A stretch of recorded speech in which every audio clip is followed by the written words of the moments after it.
तो फौजी मनमौजी भैया हमन के कुछ सुनाई है।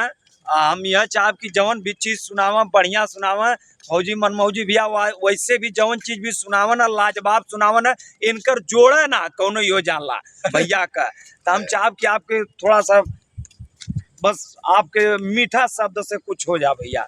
देखा भैया ये बहुत पुरान धुन है लेकिन बड़ी लगावल है शरीरिया में। जब लगल कि हर आदमी के दिल पे गुजरला वह लगल है। हाँ कि गोरी भैया कि गोरिया देली दिलावर के धोखा।